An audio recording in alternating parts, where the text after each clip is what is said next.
नमस्कार दोस्तों, stock market studies में फिर से एक बार आपको बहुत-बहुत स्वागत है।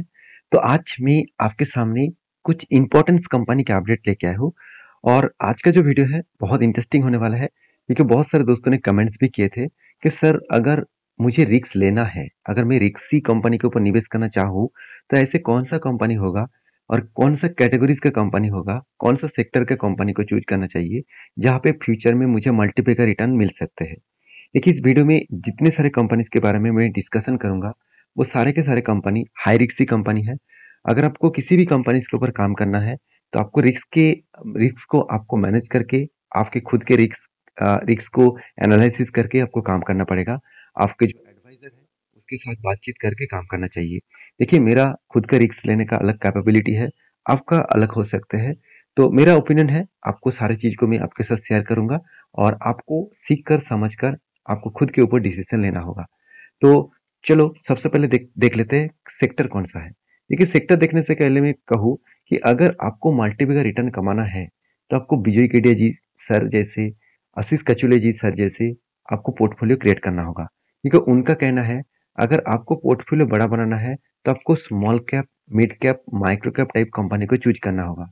अगर small cap, mid cap, micro cap type को आप कंपनी को चूज किए और सही टाइम में सही तरीके से कंपनी को चूज कर पाए तो आपको वो कंपनी एक मल्टी बिगर रिटर्न दे पाएंगे।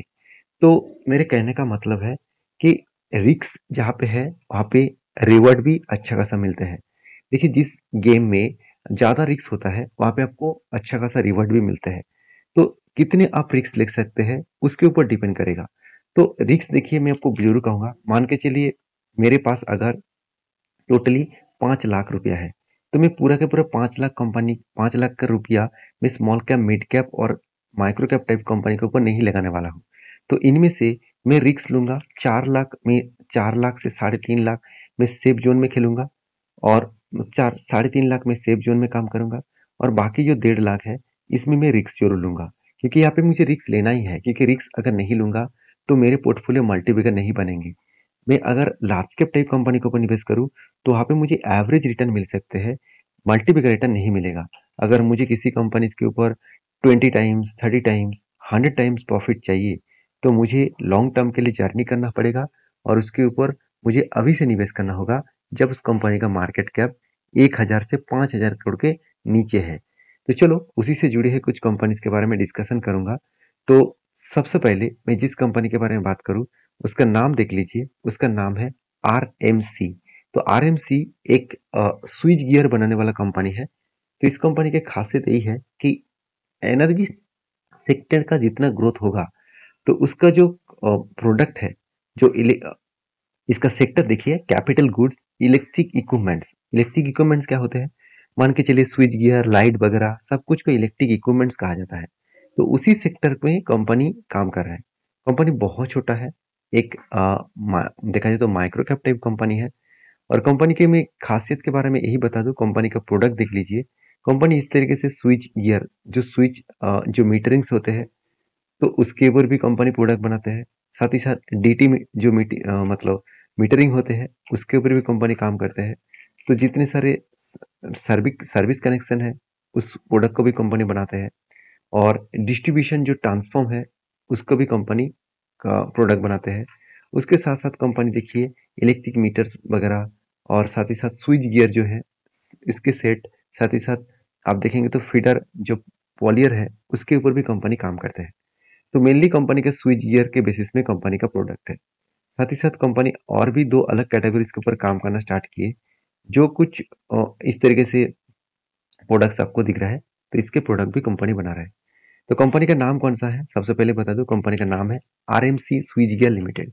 इसके ऊपर मैंने आपको चर्चा भी की थी कि कंपनी बोनस देने वाला है। कंपनी बोनस कितना, हर 2 शेयर में 1 शेयर बोनस कंपनी देने वाला है। ऑलमोस्ट कंपनी बोनस दे चुके हैं। कंपनी का बोनस का डेट था 13 अक्टूबर। तो उस डेट से पहले मैंने आपको इसके ऊपर रिसर्च करने के लिए बोला था और बहुत सारे दोस्तों ने कमेंट किया सर इसके ऊपर एक वीडियो बना के जरूर शेयर करिएगा। तो इस कंपनी के बारे में बात करूँ तो कंपनी की जो डिटेल्स आप देखेंगे तो कंपनी के जो प्रोडक्ट है वो तो मैंने आपको दिखा चुका हूँ। अभी कंपनी के जो रेवेन्यूज है वो कहाँ से आ रहा है। देखिए सेल्स का जो प्रोडक्ट का रेवेन्यू है वो प्रोडक्ट जो अकाउंटेंट है उसके ऊपर 85% रेवेन्यू आते हैं और जितने सारे सर्विसेज है, वर्क कॉन्ट्रैक्ट जो सर्विसेज है उसके 5%, और इलेक्ट्रॉनिक्स सॉरी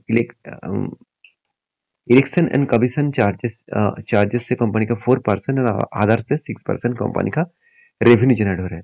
सबसे खासियत है इस कंपनी का, वो खासियत मैं आपको जरूर दिखाऊंगा, वो है इस कंपनी का क्लाइंट बेसिस।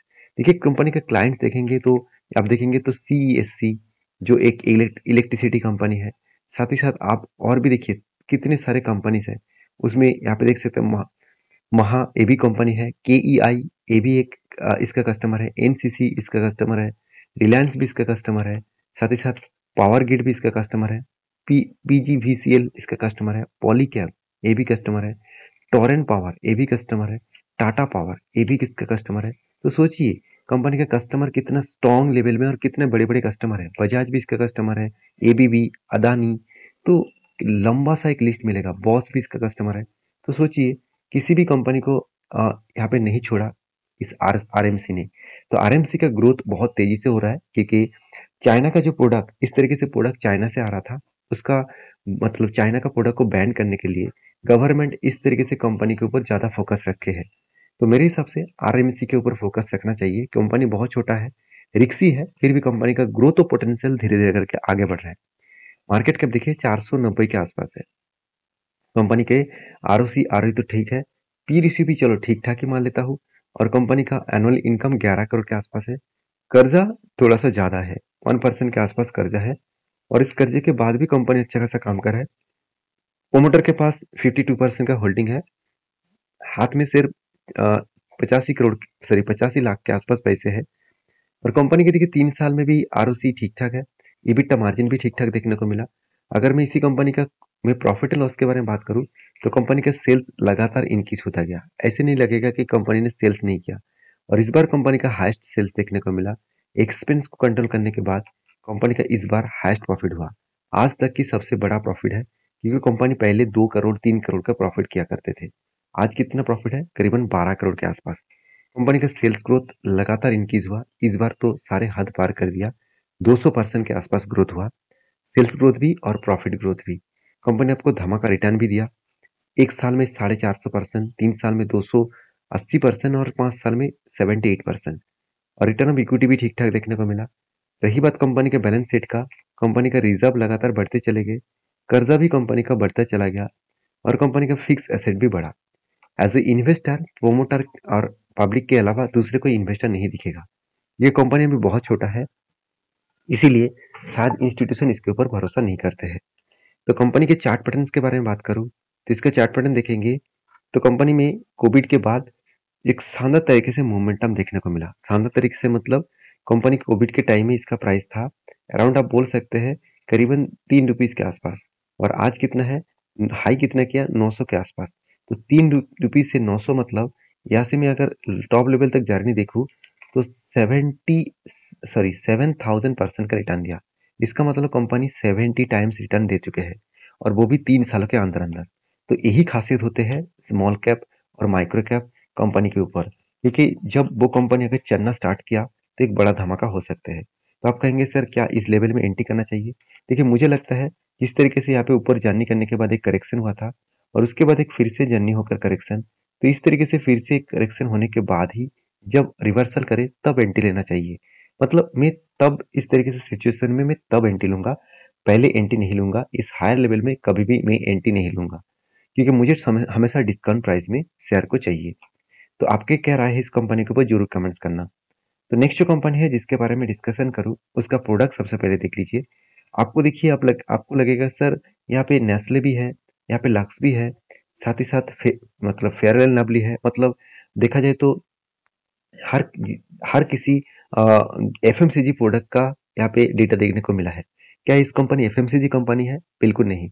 इस कंपनी ये जितने सारे पैकेजिंग देख रहे हैं, इस पैकेजिंग को वो बनाते हैं, इस तरीके से पैकेजिंग को वो बनाते हैं।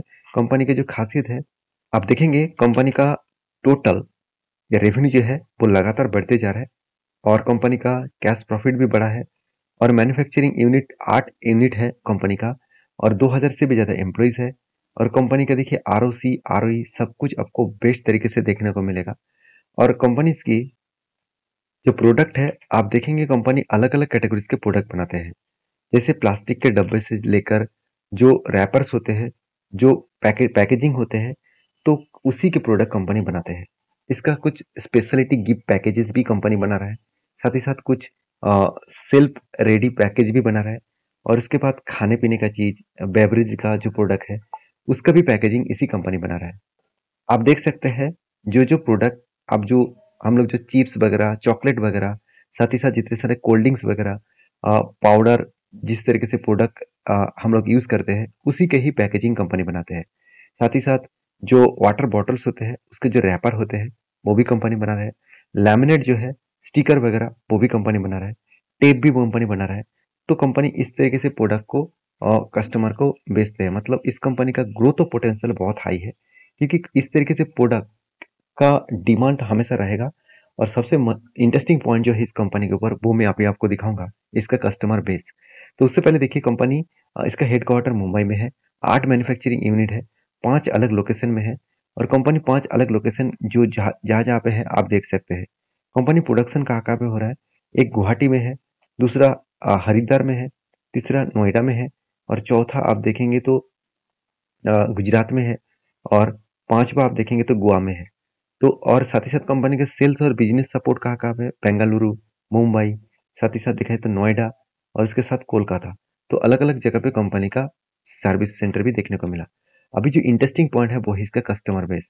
आप देखेंगे company electronics, pharma and others product, इसके कस्टमर बेस देख लीजिए, ध्यान से इसको देखना। यही चीज देखकर आपको कंपनी के ऊपर भरोसा लग जाएगा कि कंपनी कितना स्ट्रांग है, क्योंकि इसका कस्टमर बेस कितना स्ट्रांग है। देखिए, सन फार्मा, रिलायंस जियो, पीडीलाइट, यूपीएल, तो साथ ही साथ आप देखेंगे कितने बड़े, Cipla, Johnson and Johnson, boss, Polycab, Samsung, तो इतने बड़े से बड़े दिग्गज कंपनी के जायडास इस तरीके से कंपनी इसके ऊपर काम कर रहे हैं। साथ ही साथ कंपनी जो जो लिक्विड जो प्रोडक्ट है, उसके ऊपर भी कितना शानदार कस्टमर है। साथ ही साथ जो तंबाकू प्रोडक्ट है, वो भी इसका कस्टमर है। जैसे आईटीसी का जो सिगरेट्स वगैरह होते हैं, साथ ही साथ और भी देखिए जितने सारे सिगरेट्स कंपनी है, सारे कंपनी का सिगरेट वो बनाते हैं। अल्कोहल का भी प्रोडक्ट का जो लेबल होता है, वो भी कंपनी बना रहा है। साथ ही साथ देखिए एफएमसीजी, यहाँ पे तो हर कंपनी का डेटा देखने को मिलेगा।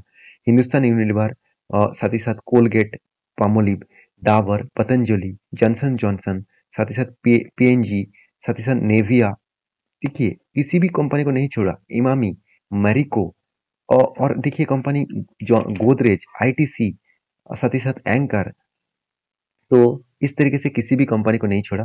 साथ ही साथ आप देखेंगे तो एफएमसीजी में, और भी sorry, food and beverages product में आप देखेंगे तो हिंदुस्तान यूनिलीवर हो गया, साथ ही साथ मदर डेयरी हो गया, जीएसके, साथ ही साथ हल्दीराम हो गया, पतंजलि, डाबर, मरिको, नेस्ले, और देखेंगे तो अ, और भी देखिए ब्रिटानिया, पार्ले, सारे कंपनीज इसका कस्टमर है। अमूल भी इसका कस्टमर है। तो इतने सारे लॉन्ग कस्टमर लेकर बैठे हुए, जो इंडिया में जितने सारे प्रोडक्ट बेचा जाता है, सारे प्रोडक्ट्स का जो रैपर है, जो पैकेजिंग है, वो ही इसी कंपनी बनाते हैं।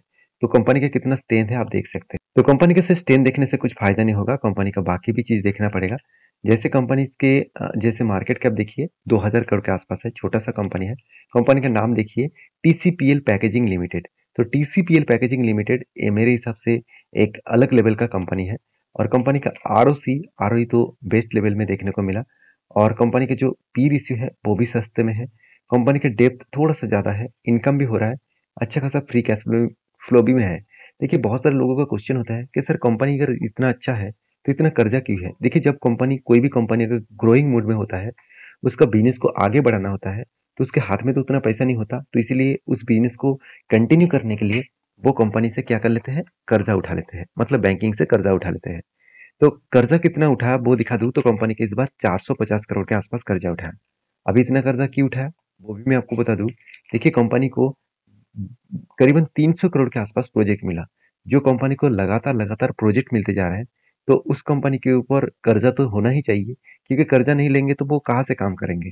तो कंपनी का रिजर्व भी लगातार बढ़ते चले गए। और प्रॉफिट एंड लॉस के बारे में बात करें तो सेल्स अलग लेवल का देखने को मिला।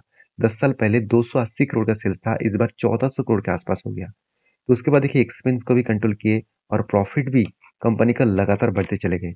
इस बार कंपनी 118 करोड़ 120 करोड़ तक प्रॉफिट को लेके गए, जो पिछले साल में सिर्फ 50 करोड़ के आसपास था। तो अलग लेवल में एक जर्नी देखने को मिला है और मेरे हिसाब से ये जर्नी और भी बड़ा हो सकते हैं। तो रही बात कंपनी का सेल्स ग्रोथ शानदार है, प्रॉफिट ग्रोथ भी शानदार है, रिटर्न ऑफ इक्विटी भी जबरदस्त है और कंपनी का सीएजीआर परसेंटेज रिटर्न भी आपको धमाका दिया।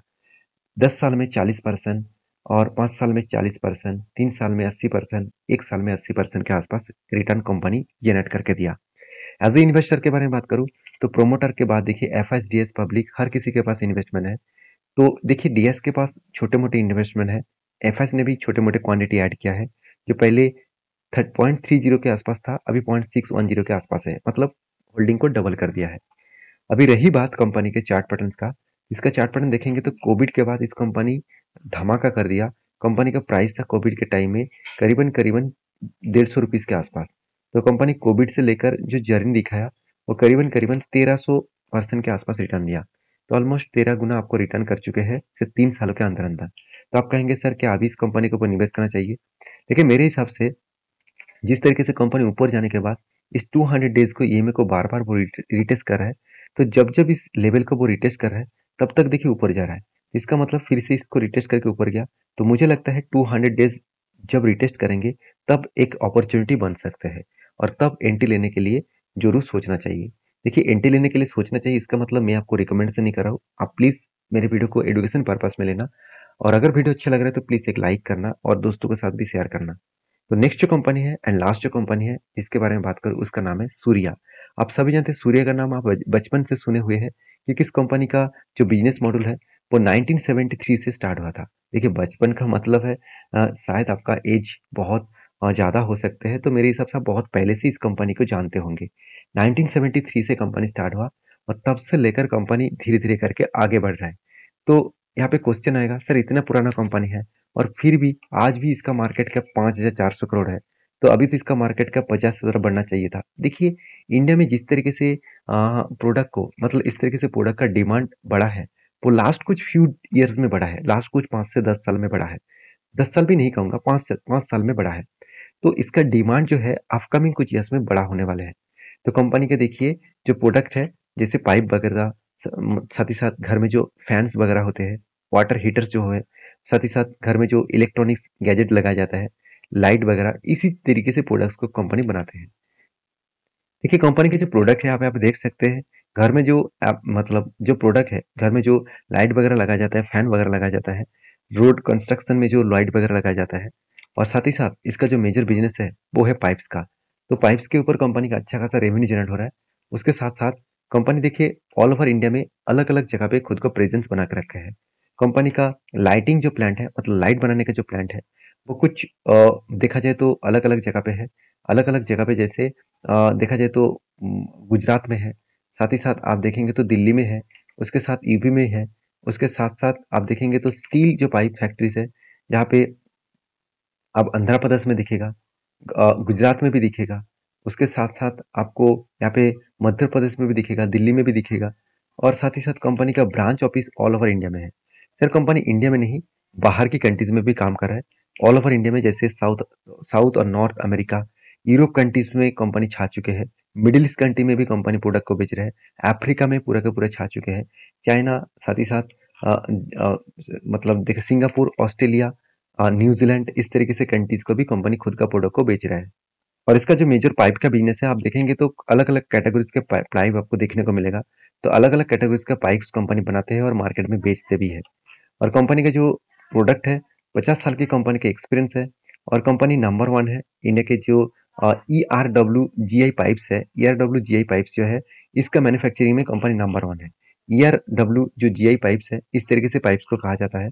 और कंपनी का जो पैन ऑफ इंडिया में टोटल डीलरशिप कितना है 21,000 से भी ज़्यादा, 250 से भी ज़्यादा इसका डिस्ट्रीब्यूटर नेटवर्क्स भी है। और कंपनी का टोटल जो ग्रोथ है वो अलग अलग 5 जगह पे कंपनी का खुद का जो प्रोडक्शन कैटेगरीज जो पाइप्स है वो अलग अलग कैटेगरीज के पाइप कंपनी बना कर रखे हैं। 6 अलग अलग कैटेगरीज के पाइप्स बना कर रखे हैं।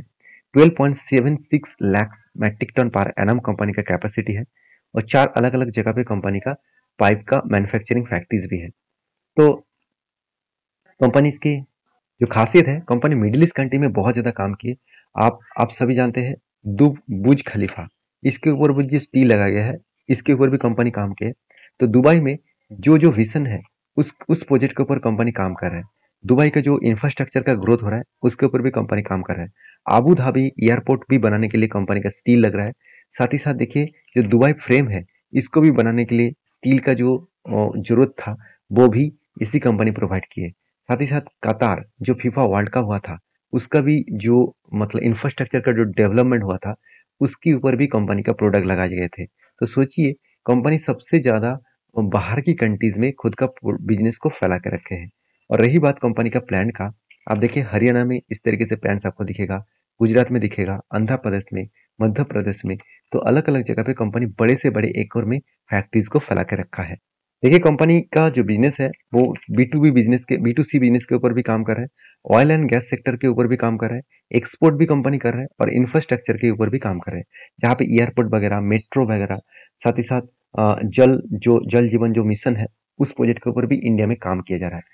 और इंडिया में सिर्फ नहीं, वर्ल्ड के कंट्रीज में भी, USA, यूरोप कंट्रीज में भी कंपनी अच्छा खासा काम कर रहा है।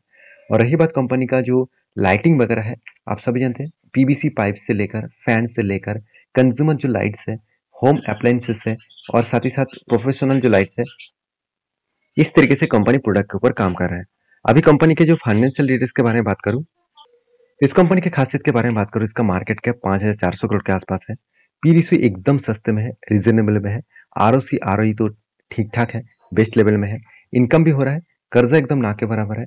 और साथ ही साथ कंपनी की जो खासियत है, कंपनी का प्रॉफिट एंड लॉस, लगातार कंपनी का सेल्स बढ़ते जा रहा है। एक भी साल में आपको ऐसे नहीं दिखेगा कि कंपनी का सेल्स डाउन हुआ है। कंपनी का एक्सपेंस भी कंपनी मेंटेन किए, उसके साथ साथ कंपनी के जो नेट प्रॉफिट है वो भी लगातार बढ़ते चले गए। कंपनी के जो नेट प्रॉफिट है वो अलग लेवल का यहाँ पे ग्रोथ देखने को मिला। अभी सबसे मजेदार बात यही है कि कंपनी के जो बैलेंस शीट है, यहाँ पे देखेंगे तो रिजर्व लगातार बढ़ते चले गए। कंपनी के जो कर्जा पहले बहुत लिया करता था, आज वो कर्जे को कम किया और कंपनी का फिक्स एसेट भी बढ़ा। और साथ ही साथ कंपनी के इन्वेस्टर जैसे प्रोमोटर से लेकर FIs DS पब्लिक, हर किसी के पास इन्वेस्टमेंट दिखेगा। हाँ, DS के पास छोटा मोटा स्टेक यहाँ पे कम हुआ है, मगर उसका फायदा डायरेक्टली FIs ने उठा चुके हैं। तो इस कंपनी के चार्ट पैटर्न्स के बारे में बात करूं, देखिए इसके ऊपर एक टेक्निकली चार्ट पैटर्न्स बना है जो मैं पैटर्न्स के हिसाब से एंटी भी ले चुका हूँ और एक बढ़िया तरीके से एक एंटी मिला है। जो एंटी मिला है तो मेरे हिसाब से वो 60% के आसपास गेन दे सकते हैं, क्योंकि यहाँ पे शानदार तरीके से एक ब्रेकआउट भी हुआ। आप देखेंगे काफ विथ हैंडल पैटर्न बना, 2 बार हैंडल बना और इस हैंडल को यहाँ पे ब्रेकआउट भी किए हैं। और इस हैंडल को जो ब्रेकआउट किए और उसके बाद देखिए कंपनी किस तरीके से यहाँ पे शानदार तरीके से ऊपर गया, रिट्रेसमेंट किया। मेरे हिसाब से इस तरीके से जर्नी करके वो इजीली टारगेट अचीव कर सकते हैं। तो एज ए स्विंग ट्रेडर्स के हिसाब से मैंने एक ट्रेड आपके साथ शेयर भी किया हूँ और इस ट्रेड को मैं पहले भी ले चुका हूँ। और मेरे हिसाब से इस कंपनी के ऊपर एज ए लॉन्ग टर्म के लिए सोचना चाहिए। और बाकी आपकी क्या राय है जरूर कमेंट्स करना, और वीडियो में अगर इन्फॉर्मेशन आपको अच्छा लगे तो प्लीज़ मुझे कमेंट्स करके बताना। और वीडियो आपको टोटली एजुकेशन पर्पस में शेयर किया गया है, कोई भी मेरे तरफ से बाय एंड सेल का रिकमेंडेशन नहीं है। मिलेंगे नेक्स्ट वीडियो में, तब तक अच्छे से रहिए, अपने ख्याल रखिए, धन्यवाद।